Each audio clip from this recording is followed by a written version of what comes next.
Welcome, everyone. Thank you for Thank you. joining us today.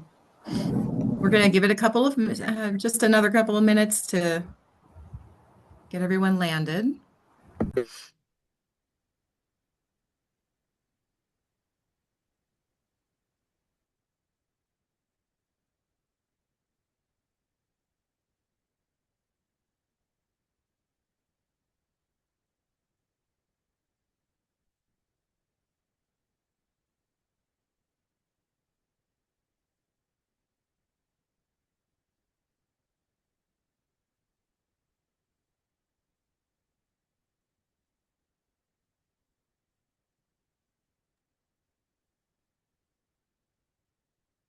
Okay, Paula, would you like to kick us off?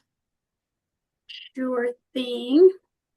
So, good afternoon, everyone. Thank you for joining us for today's FY27 New Mexico Food Pathways Program applicant information session.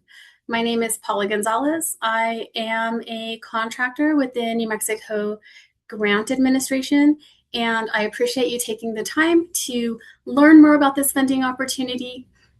With me today as well are Erin Ortigoza and Jamie Chester from the EDNM department. They specifically work with the New Mexico Food Hunger and Ag program. And additionally, we also have Jamie Uanino, who's also from the New Mexico Grant Administration. She'll be controlling the presentation as we move through the slides. So at this moment, I'm going to turn it over to Erin so that she can also give a little welcome address and introduce herself and Jamie. Thanks, Paula. So, welcome, everybody. We're very excited to talk to you today about a new grant opportunity that we are offering through EDNM's Food, Hunger, and Ag program. This is a federal award that New Mexico received back in 2023. And this award has multiple components. And so what we are able to do, ENM's part of this partnership in the award is to offer re-granting opportunities. So we're going to be going over the eligibility, the project types that we're looking for, and many other details about how, if you're interested in applying, how you can go ahead and do that. And also just to note that this is different than our annual state Healthy Food Financing Fund grant award. So we'll talk about some of those differences as well, but this is a specific category of funding for food retail and food enterprises through the USDA by way of the Reinvestment Fund. And I will turn it over to Jamie to also welcome you as well. Hi, everybody. I just wanted to say hello. Jamie Chester, Food Value Chain Coordination Representative here at EDNM, and super excited to be here with you all. And in the future, you'll probably, if you have questions and stuff, Erin and I will be part of the team that you reach out to. So I just wanted to say hello to everyone and introduce myself and welcome today. And I'll pass it back over to Paula. Great. So today's presentation is designed to help prospective applicants understand the goals of the Food Pathways program, determine whether the proposed project is eligible, and walk through the application process from the letter of interest through award. Throughout today's presentation, we'll discuss what the program is designed to accomplish, who is eligible to apply, what projects can be and cannot be funded, how applications will be evaluated, and how to prepare the strongest possible submission. Please remember that today's webinar is intended to provide general guidance for all applicants. Individual project eligibility is determined only after LOIs are reviewed against the published program requirements. Additionally, and this is really important, we encourage all of you to submit questions throughout today's presentation via the chat option. And we will try to answer as many as possible during the webinar itself. And at the end, if we have any time remaining, we do have a hard stop at 3:30, but we will ensure that we respond in writing to each question that comes up through the chat. And additionally, we will be sharing our email information at the end, and you can also send your questions to us in that manner. We are going to make sure to get all of the Q&A back to every participant by the end of this week. And if there's something that still needs further clarification, then please reach back to us and we'll make sure that we answer it fully. So with that said, let's begin by talking about the Food Pathways program itself. And we're going to be looking at the overall purpose of the program. So the Food Pathways program was created to strengthen retail infrastructure across New Mexico and improve access to healthy, affordable foods in communities that have historically experienced limited food access. And unlike programs that focus primarily on agricultural production, this program concentrates on the retail side of the food system. So the goal is to improve the ability of community food retailers to purchase, store, display, and sell healthy foods to local residents. Now, many rural communities, tribal communities, frontier communities, and underserved neighborhoods struggle with aging infrastructure, limited refrigeration, inadequate storage capacity, or insufficient equipment needed to offer fresh foods consistently. These limitations directly affect the ability of nutritious foods for residents and often increase operating costs for local businesses. Food Pathways is intended to address these practical barriers through reimbursement-based grants that fund implementation-ready projects. Applicants should understand that this is not an operational assistance program. Instead, it's an infrastructure investment program designed to strengthen long-term food access. So successful projects should produce measurable improvements that continue benefiting the community long after this grant period ends. And throughout today's presentation, you'll hear us use the phrase implementation ready. And that simply means projects should be planned, budgets developed, and organizations prepared to begin work shortly after receiving your award documentation. So understanding the purpose of the program helps explain the problems the state is trying to solve. Across New Mexico, many communities face significant barriers when trying to purchase healthy food close to home. Some communities have only one small grocery store, others rely almost entirely on convenience stores with limited fresh food availability. Rural distances, transportation challenges, aging infrastructure, and limited cold storage all contribute to inconsistent access to nutritious foods. Even retailers who want to expand healthy food offerings often lack the equipment necessary to safely receive, store, and display perishable products. The result is reduced consumer choice, higher spoilage rates, and increased costs for both retailers and families. Food Pathways addresses these challenges by helping retailers improve the infrastructure needed to consistently provide healthy food options. And ultimately, every funded project should demonstrate how the investment improves availability within the community being served. Since healthy food access is central to this program, it's important that we understand what we mean by staple foods. One of the most important concepts in Food Pathways is that definition. So staple foods are the basic foods that households purchase regularly to prepare meals. These typically include fresh fruits and vegetables, dairy products, meats, poultry, fish, eggs, grains, breads, cereals, rice, beans, and other foods that support a balanced nutrition. The purpose of the program is not simply to increase the number of products available for sale, but rather to improve consistent access to foods that contribute to healthy diets. And as applicants develop their projects, they should clearly explain how the proposed investment will increase availability, quality, storage, capacity, or accessibility of staple foods for their community. And now that we've defined the types of food the program supports, let's discuss who can apply. So this program is intentionally designed to support a wide variety of organizations involved in improving food access through New Mexico. And eligible applicants include grocery stores, independent food retailers, food cooperatives, farmers markets that provide staple foods, tribal food enterprises, nonprofit organizations operating retail food access models, food hubs, local governments and community organizations supporting retail food access. The common characteristic among all eligible applicants is that their proposed project directly improves food availability within their communities. Simply meeting one of these organizational categories does not automatically qualify an applicant for funding. Projects must also meet all eligibility requirements described in the program guidance.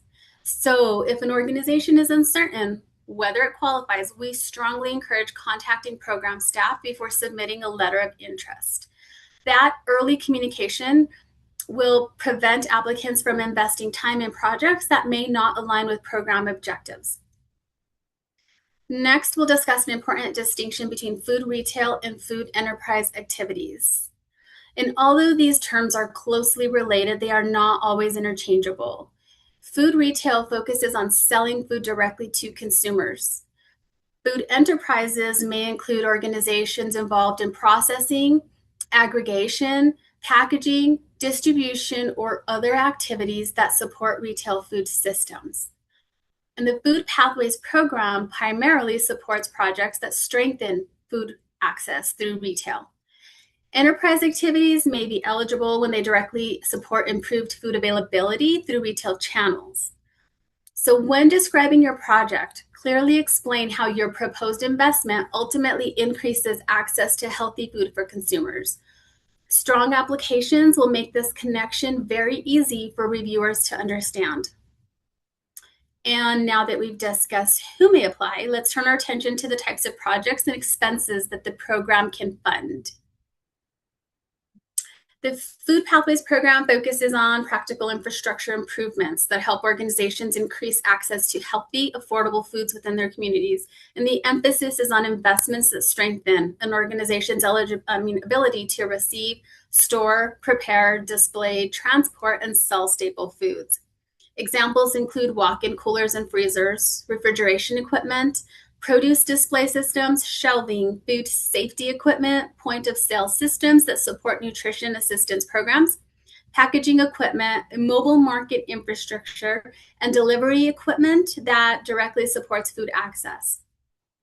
And in some situations, limited electrical or plumbing improvements may also be eligible if they are required specifically to install approved equipment. Please notice that all of these investments have one thing in common. They directly improve the organization's ability to provide food to customers. And as applicants prepare their projects, they should clearly explain how every requested purchase contributes to expanding food access. The reviewers will evaluate whether each budget item supports the overall objectives of the project. A useful question that applicants can ask themselves when beginning this process is, if the item were removed from my budget, would my project still accomplish its purpose? And if the answer is yes, that item may not be essential to the project and may not be a strong funding request. So strong budgets are focused, well justified, and directly connected to measurable project outcomes. And just as important as understanding what the project funds is understanding what it cannot fund. And understanding these limitations early will help applicants avoid reduced scoring during the review process. This program does not fund land acquisition, new building construction, major renovations, facility expansions, debt refinancing, or projects that were completed before the grant agreement is executed. Likewise, interest expense and costs incurred outside the approved project period are not allowable. And because this is a reimbursement-based grant program, expenditures must occur after the grant agreement has been fully executed and within the approved project timeline. We are advising applicants to carefully review their budgets to ensure all requested costs are eligible. And if you are uncertain about a particular expense, we strongly encourage contacting program staff before submitting your application, because it's so much easier to clarify questions before applications are submitted than after reviews have begun. Let's now look at the funding levels available through this program. The Food Pathways program offers multiple funding tiers designed to accommodate projects of different sizes and levels of complexity. Applicants should carefully consider the amount of funding that is appropriate for their specific project. Requesting the maximum award simply because it's available does not strengthen the application in any way. Instead, please request only the amount necessary to successfully complete the proposed project. The reviewers will evaluate whether requested funding is reasonable, well documented, and proportional to the anticipated community benefit. And applicants may prepare budgets for multiple funding tiers. However, and this is extremely important, only one funding level will ultimately be awarded. So the goal here is to match the scope of the project with the funding necessary for successful implementation. At this point, many organizations will begin asking themselves whether their project is truly competitive. So this slide provides one of the most useful self-assessment tools in today's presentation. Before investing significant time preparing an application, applicants should honestly evaluate whether their project aligns with these characteristics. So competitive projects generally meet all of the eligibility requirements, address a documented food access challenge, benefit underserved communities, demonstrate implementation readiness, produce measurable outcomes, and possess the financial capacity to administer a reimbursement-based award. If several of these areas are not yet in place, applicants might want to consider developing the project before applying. So please take the additional time to strengthen your proposal. That will most definitely result in a much more competitive application. And with that said, another question we expect to receive is concerns regarding financing options available to applicants. Some applicants may choose to combine grant funding with financing to complete larger projects. Financing can sometimes help organizations complete projects that exceed available grant funding or accelerate project implementation. Depending on program guidance, applicants may have opportunities to explore financing resources separate from the grant application. It's important to remember that financing opportunities complement the grant. They do not replace the competitive review process.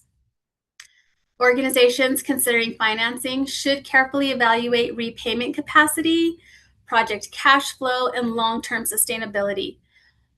Whether pursuing financing or not, every applicant should submit a project that is financially realistic and operationally achievable. Now let's look at a very important slide, the timeline. This timeline outlines the entire FY27 Food Pathways application and award process. The process begins with the letter of interest, which opens today and closes on July 15th. During this period, organizations will submit a concise overview of their proposed project. Following review of the letters of interest, selected applicants will receive invitations to submit a full application. The full application opens on July 22nd and closes on August 5th. Following the application deadline, an independent review panel will review and evaluate all of the proposals received using the published scoring criteria. Award announcements are anticipated in very early September. Projects are expected to begin work on October 1st and conclude by March 31st. Final reimbursement requests must be submitted by April 1st. Applicants should begin gathering required documentation early in the letter of interest period. Waiting until the final week often results in incomplete applications, missing attachments, or technical issues that could have been avoided. And now that we've reviewed the overall program timeline, let's shift our focus a bit, and we're going to go through the application process.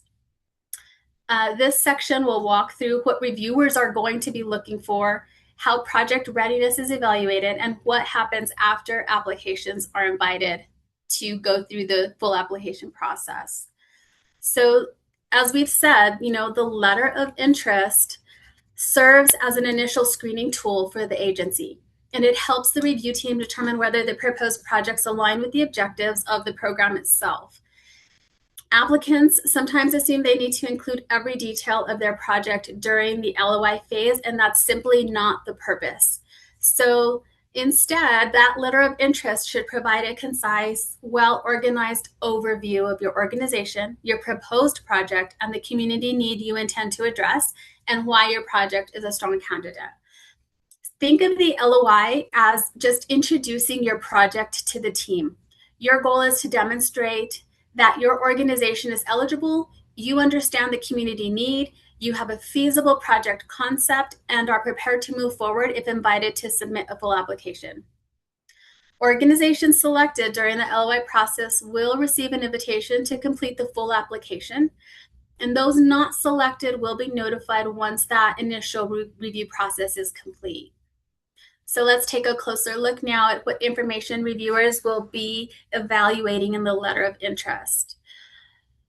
They are going to be looking for 4 primary components. First, they will review your organization to confirm basic eligibility requirements. Second, they will evaluate your proposed project to determine whether it aligns with the goals of the Food Pathways program. Third, the reviewers will consider the funding request and whether it appears reasonable based on the scope of work being proposed. And finally, they will evaluate the anticipated community impact. Applicants do not need lengthy narratives during this stage. Instead, please focus on providing complete, accurate, and clearly written responses. One recommendation we strongly encourage is drafting your responses in Microsoft Word or Google Docs before entering them into the online platform. That will allow your organization to proofread responses, collaborate internally, and save backup copies of your work. One of the most important sections in the letter of interest is the project overview. So this is where applicants can explain exactly what they are proposing to accomplish. And one of the most common mistakes reviewers can encounter is a project description that focuses almost entirely on equipment purchases. Please remember, this project is not simply about buying equipment. The project is about improving food access. Equipment is merely the tool that helps achieve the outcome. So your project description should answer several important questions. What challenge currently exists? Why is this challenge important? What improvements will your project make? Who benefits? And how will success be measured? Strong narratives create a logical connection between the identified problem, the proposed investment, and the expected community benefit. Reviewers should not have to guess why your project matters. And let's take another look at the scoring consideration for project readiness. This often separates highly competitive applications from those that receive lower scores. So reviewers are looking for evidence that applicants have already completed much of the planning necessary to successfully implement the project. This includes having a defined scope of work, an identified project location, realistic implementation timelines, organizational staffing, vendor research, preliminary cost estimates, and an understanding of procurement requirements. Applicants should also demonstrate financial readiness.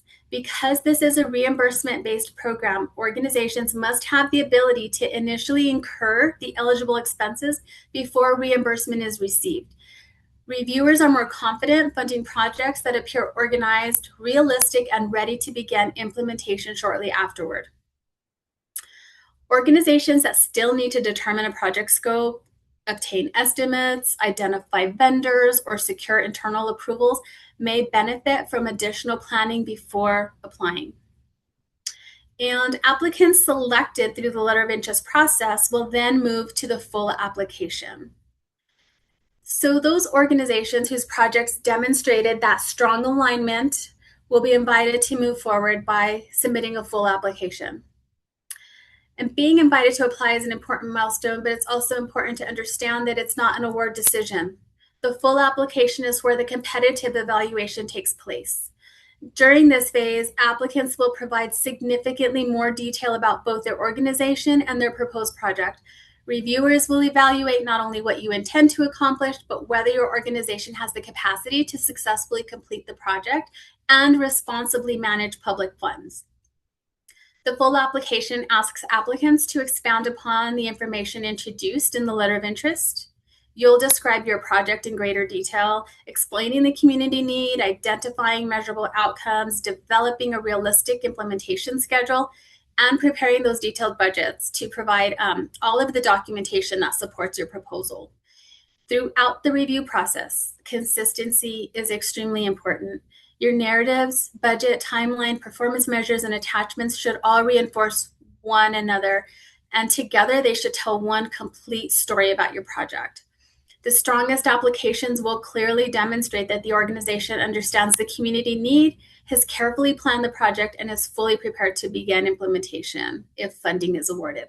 Go ahead, Paula, Erin. Thank you. I'm gonna jump in real quick. I think it's come to our attention that I think the chat might not be functioning for questions. Is that something that It's other people? functioning. It's just being submit directly to myself. So it's not an open chat feature. Oh, I see. Okay. So clarify that people can enter through chat any questions and they'll just go straight to Jamie. Okay. Got it. Correct. Thank you. It says it's disabled. That's what I had heard as well.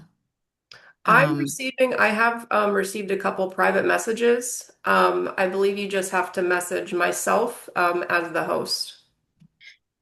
Yes, it looks like if I try to use the chat function, I'm sending a direct message to Jamie. Okay. So if I do a new chat and I search by name, I can select Jamie, the host. And did this come through? Yes. Okay. Okay. So that would be the approach for anyone who's interested in recording a question in chat. And we can carry on. Thank you all for that. Okay, so let's move into the application review process and how we are going to move through that next phase. So this full application, again, is where applicants provide that more complete, more detailed picture of the proposed project, right? And this gives reviewers the information they need to do their due diligence in evaluating project strength, readiness, community impact, financial capacity, and long-term sustainability. The application will assess several core areas, including, as we've been describing, the organization information, project overview and funding request, milestones and timeline, service area and community need, performance metrics, project strategy, sustainability, financial readiness, and detailed budgets. Applicants should expect this phase to require more preparation than the LOI. The full application is not simply a longer version of the letter of interest. It is the primary document reviewers will use to determine whether a project should be recommended for funding. A strong application should clearly explain the organization, what they propose to do, why the project is needed, who will benefit, how the project will be completed, how the budget supports the work, and how the investment will continue benefiting the community after the grant period ends. Applicants should also make sure that all sections of the application are consistent. The project narrative, budget, timeline, performance measures, and attachments should all tell the same story. And I know we've repeated this, but it bears repeating for the success of your application. If the application states that a project will expand cold storage, for example, the budget should include cold storage costs. The timeline should include procurement and installation steps. And the outcomes should describe how that investment increases healthy food access. Reviewers should not have to piece together the project. The application should guide them clearly from the need to the investment to implementation and finally to impact. So let's review the most common application pitfalls and discuss what you can do to ensure your application stands out from the rest. One of the biggest misconceptions applicants have is that a good project automatically results in a good application. And unfortunately, that's not always the case. So reviewers can only evaluate the information that is actually included in the application. If important details are missing or unclear, reviewers cannot assume what the applicant intended. And some of the most common pitfalls include incomplete responses, narratives that don't fully answer the question being asked, budgets that don't match project description, unrealistic implementation timelines, missing attachments, and failing to clearly explain how the project improves food access. Another common issue is inconsistency. For example, an applicant may describe purchasing refrigeration equipment in the narrative, but the budget requests shelving and point of sale equipment. When information doesn't align across the application, reviewers begin to question the overall project planning. Applicants should also avoid using technical jargon or assuming reviewers are familiar with their organization or community. Please remember, reviewers may not have any prior knowledge of your organization, so your application should tell a complete and understandable story. And before submitting, please have someone who has not worked on the application read it. If they understand the project, reviewers will likely understand it as well. Unfortunately, there are several simple strategies applicants can use to improve the quality of their submission. The strongest applications are rarely written in one setting.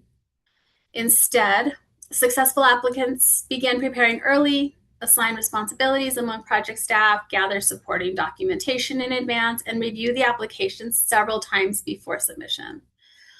One recommendation is to answer the question that is being asked, not the question you wish had been asked. Read every prompt carefully and make sure your response directly addresses the evaluation criteria. Another important tip is to support your statements whenever possible. Rather than simply saying your community needs improved food access, explain why. Include local information, describe current challenges, or reference customer demand. Please make sure your budget aligns with your project description. Your timeline matches your implementation plan, and your requested funding is proportional to the work being proposed. And finally, please don't wait until the deadline to submit your application. Submitting early provides time to resolve technical issues or upload missing attachments if necessary. Now let's talk about one section that applicants often underestimate: the project timeline. A realistic project timeline demonstrates that an applicant understands what it will take to successfully implement the proposed project. Many applicants focus only on the purchase of equipment, but implementation involves much more than placing an order. Your timeline should account for procurement activities, obtaining vendor quotes, ordering equipment, delivery schedules, installation, inspections if required, staff training, and final implementation. Consider all external factors possible that could affect your schedule, including contractor availability, permitting requirements, shipping delays, and seasonal construction limitations.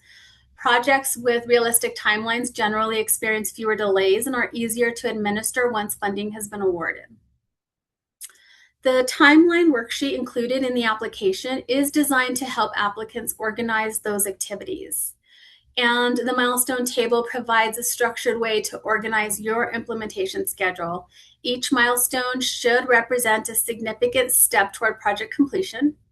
Examples include finalizing procurement documents, executing vendor agreements, ordering equipment, completing installation, beginning operations, and submitting reimbursement requests. Please be realistic when selecting dates. Avoid scheduling multiple major activities to occur simultaneously unless you are confident your organization has the capacity to manage them. If certain activities are not applicable to your project, simply indicate not applicable as instructed in the application. And lastly, a well-developed milestone schedule gives the reviewers confidence that the project has been thoughtfully planned and can be completed within the required performance period. So once reviewers understand how the project will be completed, they also want to understand what happens after the grant ends. So sustainability is one of the most important concepts in grant funding. Reviewers are not simply evaluating whether a project can be completed, they're evaluating whether the benefits of that investment will continue after grant funding has ended. And applicants should explain how purchased equipment will be maintained, how operating costs will be covered, who will manage the project over time, and how the improvements will continue serving the community. And this sustainability can take many forms. It might include increased revenue generated through expanded food sales, reduced spoilage resulting from improved refrigeration, stronger relationships with local producers, or operational efficiencies that allow the organization to continue providing healthy food options. Applicants should also discuss contingency planning. Every project involves some level of risk. Reviewers appreciate organizations that have considered potential challenges and developed reasonable plans for addressing them. Strong sustainability plans demonstrate that the requested investment will continue producing community benefits well beyond the grant period. Let's go ahead and conclude this section by looking at a practical example of how reviewers connect project need with project impact. And this example illustrates exactly how reviewers will go through this process. Every strong application begins by clearly identifying the challenge. We've talked about this in several slides back. But in this example, the challenges include limited refrigeration capacity, inadequate storage, and distribution barriers. The proposed investment directly addresses those issues by purchasing cold storage equipment, refrigeration infrastructure, and delivery capacity. Finally, the applicant explains the expected outcomes: expanded fresh food offerings, reduced spoilage, and increased food availability. Please notice how each step logically builds upon the previous one. This is the same framework applicants should use when writing their own project narratives. Start with the challenge, explain the investment, describe the measurable impact. And, applications that follow this structure are generally much easier for reviewers to understand and evaluate, and that will lead to them having less questions. And that's, in the end, that's what you as applicants want. We've now discussed how to develop a strong application, create realistic implementation plans, and demonstrate meaningful community impact. So in our final section, we'll review financial readiness, the required attachments, answer any remaining questions if time allows, and then conclude today's applicant session. So as we begin wrapping up the presentation today, I'd like to spend a few minutes discussing financial readiness because this is one of the most important considerations for prospective applicants. The Food Pathways Program operates as a reimbursement-based grant program. This means that grant funds are provided after eligible costs have been incurred, documented and approved in accordance with the grant agreement.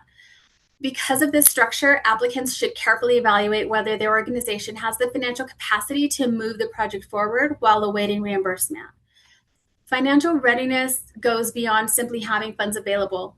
Reviewers are looking for evidence that your organization has sound financial management practices, understands procurement requirements, maintains appropriate financial records, and has experience managing project expenditures. Organizations should also understand that this reimbursement process must include appropriate supporting documentation. This generally involves the invoices, proof of payment, procurement records when applicable, and any additional documentation required under the grant agreement. Another important consideration for you all as applicants is cash flow. Even relatively small projects require organizations to pay vendors before reimbursement can occur. And applicants should ensure they have sufficient working capital or financing arrangements in place before beginning implementation. Financial readiness is ultimately about reducing project risk. Organizations that demonstrate strong financial management practices provide reviewers with confidence that these grant funds will be administered responsibly and in compliance with program requirements. So if your organization anticipates challenges meeting these reimbursement requirements, we do encourage you to discuss those concerns with program staff before applying so that you fully understand the program expectations. Now let's review the documentation that must accompany your application. We are requesting several attachments in this process, and these attachments are critical because they provide reviewers with the information necessary to validate your project, your budget, and your organization's readiness to successfully implement the proposed work. Required attachments include your project budget, equipment information, your current fiscal year operating budget, your current profit and loss statement, and at least one letter of support. Applicants requesting consideration under multiple funding tiers may prepare a separate budget for each funding level if permitted within the application instructions. However, only one funding tier will ultimately be selected for award. Letters of support should strengthen your application by demonstrating community partnerships, stakeholder investment or involvement, documented community need, and strong letters describe how the proposed project benefits the community rather than simply expressing general support. Before submitting your application, please verify that every required attachment has been uploaded and that each document is complete, legible, and it's for the current year. Missing attachments are one of the most common reasons applications receive lower scores or require additional follow-up during the review process. So taking a few extra minutes to verify your submission can make a huge difference in this process overall for you as the applicant. So this concludes the formal portion of today's presentation. And we've covered a great deal of information during today's webinar in a short period of time. And, we also recognize that each project is unique. So at this time, we'd be happy to answer questions regarding the Food Pathways program, the letter of interest, eligibility requirements, allowable costs, the timelines, or any other aspect of the process.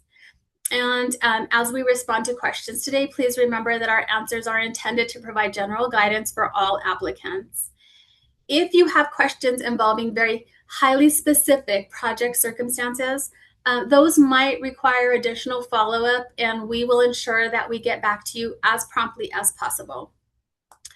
If for some reason we are not able to answer your questions today, please don't hesitate to email the program staff following the webinar. We are here to help and answer any questions that you have. And we would much rather answer those questions for you before applications are submitted or before the deadline, just to ensure that the review process isn't impacted for you because you didn't get the right answer that you needed.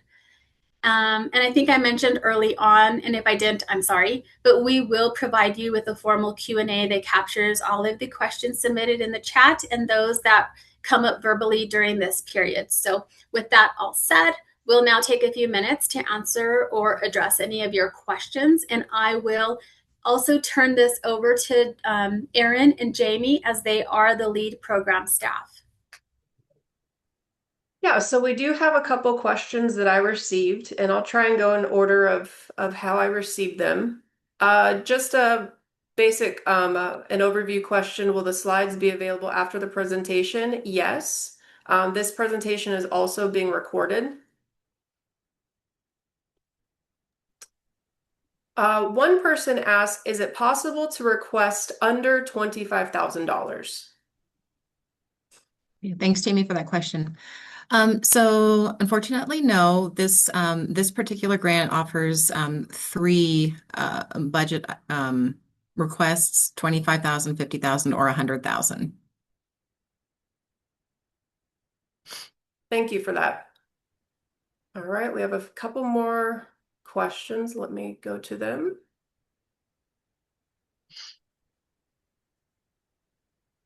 Okay, someone asked, is the LOI form that you shared to be used as a form to fill out, or should we write a letter and include the information required? Great question. So there is a link on the program webpage that we have the registration link for this webinar on, and that will take you directly to the submittable platform. And the letter of interest is you don't have to write your own letter of interest. It'll be prompted very similar to another application. Okay. Next question.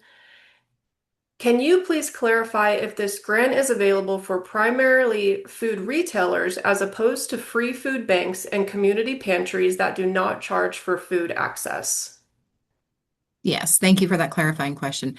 Yes, this is a grant very specifically for food retailers who are SNAP authorized food retailers. This is not for community food pantries or charitable food organizations. Perfect. We do have a couple more questions. One person asked, can this funding be used to hire a contractor or employee?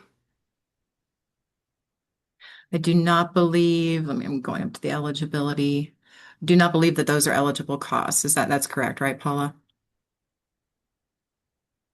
I don't believe those are eligible costs, but we will validate that question and make sure it's included in the FAQ. Yeah. Thank you for asking that. Another question asks, can new organizations apply? Yes. Yeah. Just following all of the guidance that was provided about the types of application, like what we're looking for in applications. If an organization is prepared to submit a project in that scope of work, then yes. Perfect. Okay, we have a question that asks, what types of procurement documentation would be required? And as a follow-up to that, would an example be 3 competitive quotes for equipment? Paula, do you want to take that one? Sure. So I think that ultimately will depend on the dollar amount of the purchase that you're making. So a guide would be to follow the state procurement rules and the regulation if you do not have something in place in your own business. But typically, we would want to see some type of purchase document or whatever your financial system uses to set aside those funds for a formal purchase. Um, if you need further clarification on what the thresholds are, we can provide the link, or you, whoever submitted this question, you can email us directly so that we can help you understand what the best possible documentation would be for your business or your organization. As a follow-up to that question, they also ask, is there an approved vendor list? So I would say no, there is not an approved vendor list because we wouldn't want to forward you to any specific vendor. We want you to obtain the quotes for your project and for your equipment necessary based on your project goals. I think one of the things reviewers will be looking at, though, is whether that amount is reasonable. If there are multiple options and there is a justification for going on the higher end, I would encourage you to submit that with your narrative, explaining the reason for, purchasing something that's on the higher end. Thank you, Paula. All right, I have a 2-part question, and I'm just going to try and condense it and make it high level. So it says, we were wondering if grant funding could be used to supplement our distributions by purchasing proteins such as meat to provide more well-rounded food boxes for the families we serve. And they preface that with, we receive food through the Roadrunner food bank, but we don't always receive protein items. Okay, thanks for that question, Jamie. From what I understand, that question is about using this for purchasing of non-durable goods. So that would be ineligible. So we're not able to put funding into inventory or food for this particular grant project. Yeah, this is the eligible expenses list, or they're all durable goods. Thank you. They also asked, they gave some background that they are in need of a commercial refrigerator. I understand this grant is not primarily intended for equipment purchases, but given that the refrigerator is essential to safely storing food for this meal program, would this type of expense be considered eligible? Yes, actually, yes. Refrigeration is absolutely an eligible expense as it is presented within the project scope, and the impacts. But yes, refrigeration is eligible. Perfect. Okay, this one's a little bit more of a specific question. This person writes that they live and work on a small farm and am planning to build a large root cellar for food storage to sell directly to the community and at the farmers market. From what I gather, this project would not qualify, but I wanted to double check to get an answer. I would encourage whoever submitted this to reach out specifically, that we could talk a little bit more about some of the parameters of your project. Keeping in mind that, the SNAP authorization is an important piece of eligibility. But yes, I would encourage you to reach out so we could learn a little bit more context and before answering or confirming eligibility or not. Perfect. Okay, I think there's a couple more questions. One person writes, are the funds awarded as advances or reimbursements? Thank you. This is a reimbursable grant. And so, as was covered in the presentation, reviewers will be looking for financial readiness such that the organization that would be receiving the grant would be needing to purchase the items up front and then be reimbursed through our program.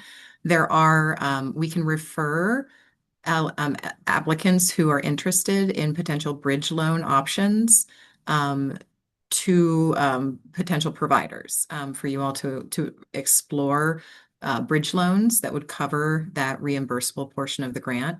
And if that is needed, there is a question in the letter of interest that you'll just want to indicate that yes, you would be interested in a bridge loan if that's something that would be helpful for you to be able to move forward with applying for the reimbursable grant. Thank you, Erin. Another question, how many projects are you funding? We have a total of $500,000 in this pilot round of this grant program. And so what we will be funding between 5 and 12 projects based on the reviewer's determination of the funding tiers. So the 25,000, 50,000, or 100,000. Wonderful. Okay, another question. Regarding hiring a contractor, our farmers market is SNAP ready and currently accepting SNAP. Wondering if the funds could be used to offer a stipend for the market manager. That I believe is not an eligible expense. I do not believe, I think operating expenses are not considered eligible expenses, and we will confirm that and send that out in the FAQ. Wonderful. They have a separate question, another question. They state our project would include a vendor lending library for farmers market vendors to include canopies, tables, and staple food packaging. Would this grant be able to fund the cost of a storage unit to store the canopies, tables, etc.? That's a very specific project question. I would encourage whoever submitted that project question to reach out to us individually, and we can talk through more of the context of your proposal. Wonderful.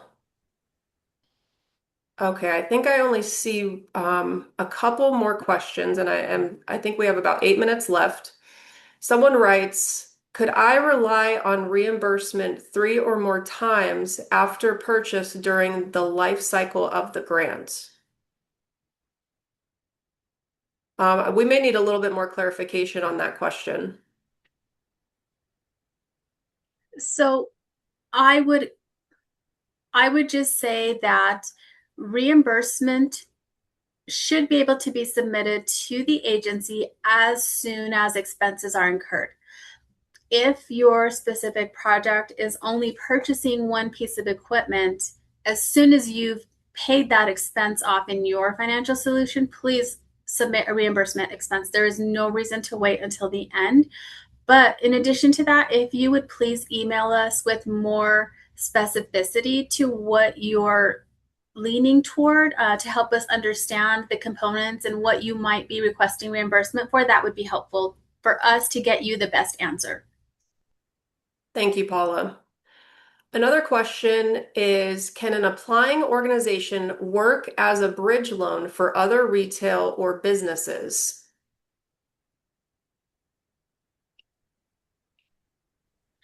In the capacity as a fiscal agent, say, perhaps? Is that where they're going with that question?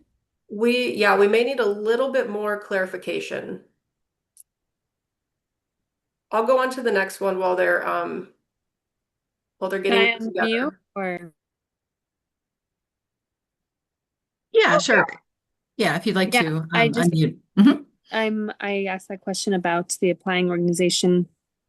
So if potentially the applying organization works as a co-op and they purchase this or use the funding to purchase equipment, etc., can that then smaller businesses that are under that cooperative, can they then potentially use that equipment by either renting it or purchasing it from the organization or co-op?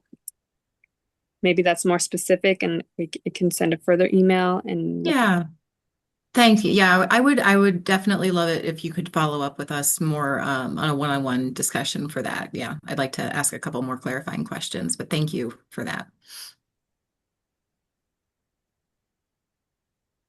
Okay, the only other question I see, and just shoot me another message if I have missed you, but the last question I see is the LOI the same as quick assessment on your website? If not, can you provide guidance on accessing the LOI?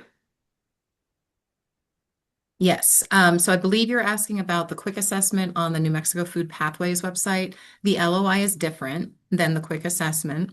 So the LOI is on the EDNM, the link to the LOI application portal is on the EDNM Food, Hunger, and Agriculture Program website. And we will be sending out the link again in the follow-up email, and we can probably share that out. That's actually the page that you all registered, I believe, for this webinar on. So yes, the LOI link is there through EDNM. And what we can do after the meeting, when we share the slides and the FAQ, we can also make sure that we include that link as well. Yeah. Okay, I'm just making sure that I have not missed anything. I don't see anything else coming through. Okay, no. So Jacob Clemens, we did receive your email with the clarification. So I have forwarded that to the group and we will get back to you as soon as we can. Thanks, Paula. Yep, If I there don't see are- any more questions on my end. Awesome. So with that said, thank you again for taking the time to participate in today's FY27 New Mexico Pathways applicant information session. And we appreciate your interest. We truly do. We're so thankful that you took the time with us today. And as you begin preparing your letter of interest, please remember to start early, carefully review the program guidance, develop those realistic project and budget plans, and ensure that your application clearly demonstrates how your proposed investment will improve access to healthy foods. In addition, if you have any questions after we get off of this, after you've had some time to think through everything, please don't hesitate to reach out to us. We are available to answer all of your questions. And on behalf of the New Mexico Economic Development Department, thank you for joining us today. We look forward to reviewing your applications and wish each of you success throughout the FY27 Food Pathways funding process. That was a mouthful. Have a wonderful day.